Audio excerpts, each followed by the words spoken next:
That's how I went in the new year. I almost died. They never expected me to walk out of that hospital. That's how sick I was. And all I was worried about was getting high.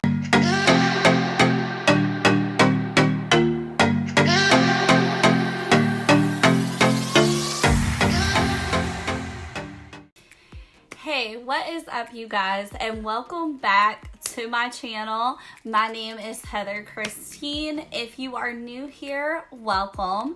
Please don't forget to hit that subscribe button. Go ahead and smash that like button and hit the notification bell so you never miss any upcoming videos. As always, I like to tell you all that I also host a podcast called the UnCensored Woman.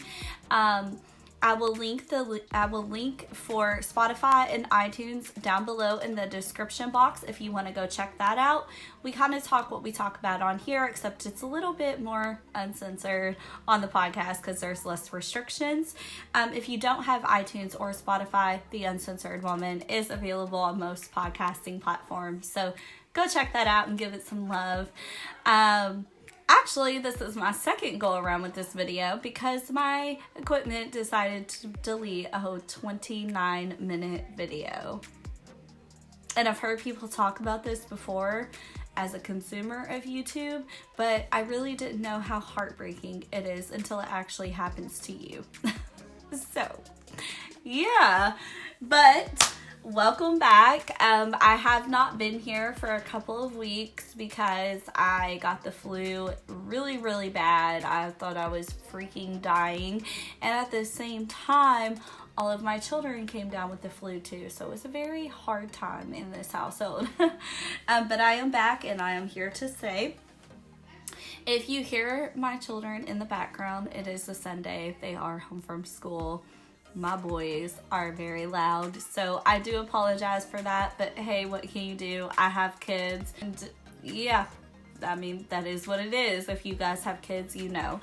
Today we are going to talk about my journey with addiction, and specifically my DOC, which was my drug of choice, and really how I got there. So my drug of choice is opioids. I never thought that I would have that problem because I used to hate the way medications made me feel.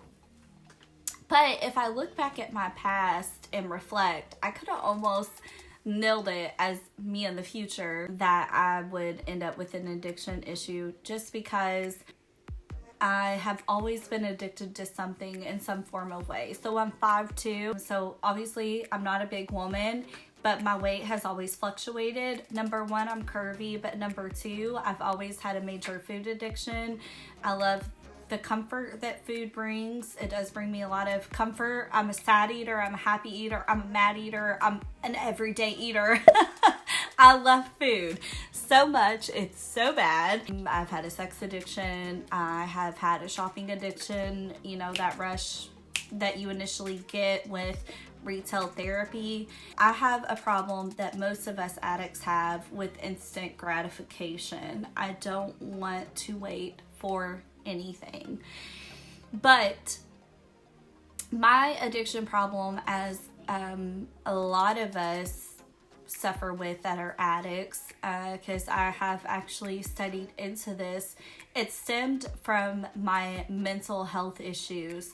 So my whole life, I've just never felt real worthy. I've always been the black sheep of my family. I suffer greatly with depression, anxiety, bipolar. I have it all. And throughout my life, there's been switches in my brain where I'm just like, this is it. I don't care. I don't want to be here anymore. Life is just not worth it to me. I'm not pretty enough. I'm never going to be enough. Like, those thoughts, they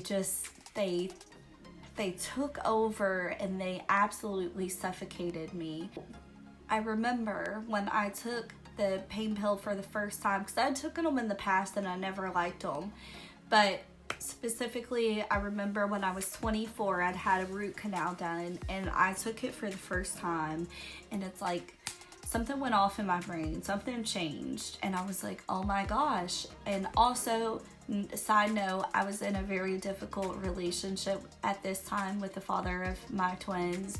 We were having a lot of issues. Of course, my mental illness was very present, and I took it, and all of a sudden I was calm, I was happy, I was motivated, and I was like, oh, this feels good. But honestly, you would think, oh, that should have raised a red flag, but it didn't, because once my prescription was gone for my root canal, I didn't go seek anything else. I didn't withdraw. I was like, well, that was fun, but it's over, and you know, whatever. And then when I was 25, I remember I'd gotten everything together. I was truly a single mom at this point. My ex had went off to state prison. I was taking care of 4 kids by myself. I was probably in the best shape of my life. I had a decent job. I was a leasing agent for a property management company, and I did very, very well leasing. But I started having health issues, specifically migraines. I'll go ahead and let you all know I have epilepsy. If you don't know what epilepsy is, it's seizures. Now, I'm not the worst case scenario. I forget what they call it. It's like juvenile myoclonic, or I don't know. It's something like that. But I only have seizures out of my sleep. So at night or in the morning when I'm waking up or sleeping or whatever. So I don't just fall out during the day. But I've had them since I had my first son, and I've had to be on medication since then. And seizures and that type of medication can land you with some depression issues, and it's even worse if you already have pre-existing depression issues like I did. It can give you bad migraines. So at this point in time, I was getting really bad migraines, and I was also suffering really bad with RLS, which, if you don't know what RLS is, it's Restless Leg Syndrome. Now, a lot of people put Restless Leg Syndrome and withdrawals in the same box because that's one of the main symptoms, and it's actually one of the reasons why people can't successfully get through withdrawals, because they'll drive you crazy. And so mine were always amplified when I was in withdrawal, because I've had RLS my whole life. Back in the day, before they really knew what it was, they would call them growing pains, but I knew they weren't growing pains. I couldn't take things like Benadryl, cough syrup, anything like that. It would make my legs crazy. And so again, I was 25. This was in 2013. I was starting to have migraine problems and problems with my RLS. So my doctor started prescribing me narcotics, because, other side note, narcotics is a huge treatment for RLS and migraines. Well, I was taking them for the correct reasons. However, like I said, I really liked the way they made me feel. And so I started getting more to the point where I was taking them less for my medical issues and more to self-medicate for my mental health issues, to take away, you know, those suicidal thoughts, those suicidal tendencies, all the depression, the anxiety, the social anxiety. My brain started making me feel as though they helped me perform better at work, even though prior to this, I was always the top leaser. I was very good at my job. I'm very good with selling things. Just comes in my blood. A lot of people in my family are in sales.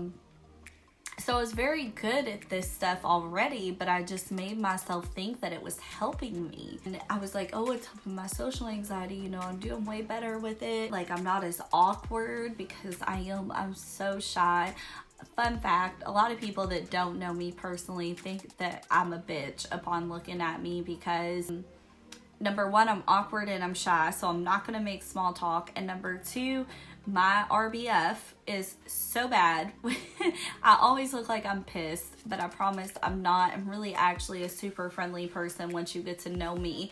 My problem is I'm just shy. I think you're judging me, and people think I'm judging them, but I'm really not. I'm really worried about what you're thinking about me, and it is a huge problem. So this was helping with that. And like I said, at this time, my ex was in state prison, and I remember he started telling me, because he started noticing I was taking it more often than normal. He was like, Heather, please stop, because I've been down this road. I have addiction issues, and I've known people that have addiction issues, and one day you're gonna wake up and this is not gonna be fun for you anymore. It's not gonna help you anymore, and you are going to be sick. You are gonna wish you would have never touched this, and you are not gonna know who you are. And I would always get defensive because in a way I knew that he was right. I did not want him to be right though. And again, my defensive mechanism would like come out. No, screw you. You just want me to be like you. You're not right, whatever, blah, blah, blah. That was it. Because I knew it was right. In fact, a couple years later, I remember thinking, how does this little bitty pill control everything that I do? Like, what is wrong with me? If you were judging me being like, you gained this problem when you were a single mother of 4 children, like, you are shitty. I truly understand that. I do. I would probably think the same thing, so I don't judge you for that. But again, I don't think I would be who I am today without that, without going through that chapter in my life. And I've had to forgive myself, go through therapy, make amends with it.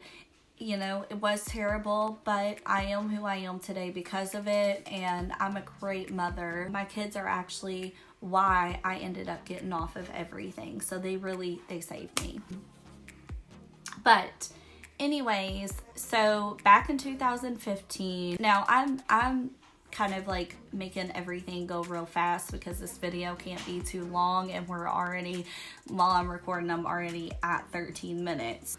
But back in 2015, I remember that I had took what I had left for the night, but I never worried about that because I never wanted anything more. I never had withdrawal symptoms, like I said. So I went to sleep and everything was fine. It was about 2 in the morning. A few hours later, around 7:30, I woke up. I was sweating profusely. My skin felt like it was crawling. My stomach was in knots. I was like, oh my God, what is wrong with me? Well, Steven usually called me every morning, and he had called that morning about 15 minutes after I woke up. I thought I had the flu, okay, because I had never experienced withdrawal symptoms. I told him that, and he was like, something clicked for him, and he was like, hold on, Heather, when's the last time that you had a pain pill? And I told him, and he was like, oh my God, I bet you don't have the flu. I bet you're experiencing withdrawals. Girl, I cussed him out. I hung up the phone on him. I was not trying to hear that. But when I got off the phone, something went off, and I was like, what if that is really what is going on?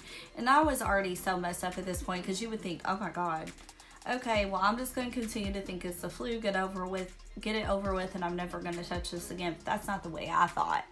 I felt horrible. So I was like, what if that really is what's going on? I need to find something. Also, what you all need to know is I had a lot of yes men in my life, and a lot of people that would do a lot of things for me. I was very, very manipulative, and I often got my way. And so I called one of my friends, and I was like, hey, I have the flu, and I need to get something. Do you have anything? And he did. He had quite a bit. So I was like, cool, I'll meet you. And this is a pivotal moment because this changed the whole game for me. I met up with him. He pulled it off. I didn't want to be judged or anything, because I knew what I was about to do. And I got a couple. I snapped them because I knew if I snapped them, they would hit me quicker. Sure enough, 15 minutes later, I was like, oh my God, I feel better. I'm not sick anymore. Like, I'm in a good mood. I'm ready to roll. I want to go home, get the kids up, go do something fun. And then I was like, oh my God, Heather, Steven was right. Like, if you just took this and you automatically feel better, you were in withdrawal. And then that's when my little uppity phase, on a high because it made me feel better, went down, because I was like, I am addicted. I'm addicted to this stuff, and I didn't want to run from it though. I was like, okay. And that was the day that pills stopped being fun for me, and they started to become a job, and they started to bring my life down a little at a time. okay? It became a job, and then I started running the streets. And this whole time, I would call myself more of a productive addict. Like, I was still trying to keep a game face on, so I was still running my kids to practices and school events, and I was trying everything I could do to, you know, look normal. But inside, between now my new substance abuse issues and my mental health issues, I was dying inside. And I tried so many times to just end it because I just didn't feel worth it. And then I felt like I was losing all my looks. I actually didn't lose weight. I gained a lot of it. I was swelling. I just felt, I don't want to cry. I felt worthless. I felt unlovable. And like, what have you done, Heather? You are a piece of shit. And so if you feel like that today, I want you to know that there is a beautiful life waiting for you outside of addiction. You just have to take the first step. And it is so hard to take that first step, but it is so courageous. And there is more than one way to recover. And in a different video, I'll tell you all exactly how I got to the recovery process. But on with this, in late 2015, I developed the flu, which turned into pneumonia, which turned into my lung collapsing, which led me into the ICU at the hospital. And I almost died. Before my lung surgery, they were pumping me with Dilaudid and fentanyl, and I was already a full-fledged addict. Obviously, they didn't know, but this was just worsening my problem. And you guys, instead of worrying about dying, I was worrying, I was just happy I was getting all this stuff. So then after my lung surgery, they had me on a morphine pump where I could hit the button every 15 minutes. They had me on Dilaudid every few hours. They had me on Percocet every few hours, and I was just in heaven. And then I went home and I milked that surgeon for all I could until the day that she finally actually said, honey, by now ibuprofen should be working for you per the DEA. I cannot write you another script without my license being in danger. So that was in the beginning of 2016, because it was the end of 2015, beginning of 2016. That's how I went in the new year. I almost died. They never expected me to walk out of that hospital. That's how sick I was. And all I was worried about was getting high. So I once she stopped prescribing everything, I tried to get off, but like 3 days in, I realized that it was just too hard, and so on to the same cycle, running the streets, finding stuff to stay normal. And then 2016, the summer of 2016, my mom said, Heather, if you don't get it together, I'm gonna take your kids. You can pick which road that you want to go down. And I decided to detox. It was, like I said, during the summer, I decided to detox and come off of everything, and it worked. However, I wish I could say that was it, but other stuff started up later that year, and the end of my journey wasn't until the summer of 2018.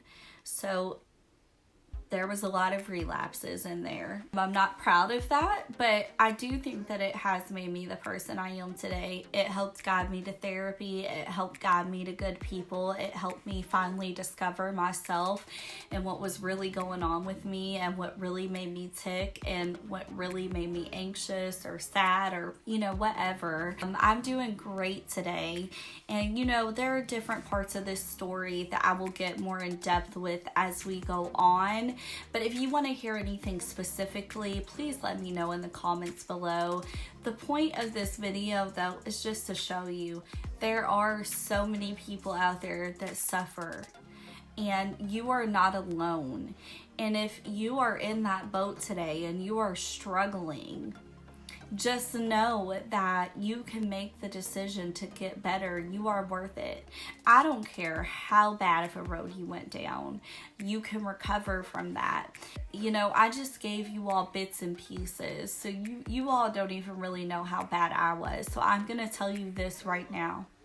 If I could come out of that, you all can come out of that. No problem. None. I promise you, you will come out of it. But you got to take that first step, man, and you have to know that there's more than one way to recover. I will have my email within the description box. If you want to reach out to me, you certainly can do that. I will try my best to connect you to the correct resources. Also, there's NA meetings, there's AA meetings. If you love somebody with an addiction, I've been on both sides of the fence, so I know that's also hard and you need a lot of help too sometimes. There's Nar-Anon meetings or there's Nar-Anon websites. However you decide to go get help, just go get it, because the first step is always going to be the hardest step, but the end result is a beautiful life waiting for you afterwards, and you are so worth it. So worth it. And I know that you can do it, and I know that you can come out on top like me, because like I said, if I could do it through everything that I've been through, I promise that you can do it and you will survive. And as addicts, we are some of the strongest people in the world when we get out of our addiction. And I always had that mentality, if I can ever get clean, however hard that I worked, because baby, I worked hard to get them drugs, I will work 10 times harder in my sober life, and that's what I've done. I've flipped it into all kinds of things. So you can do it too, but you have to take that first step. But anyways, guys, that's gonna wrap up today's video. If you all have any video suggestions, or you just want to comment back and start a conversation, or you do need somebody's help in an ear, comment down below. And yeah, that's gonna wrap up today's video, you guys. I will see you all next time. Bye, guys.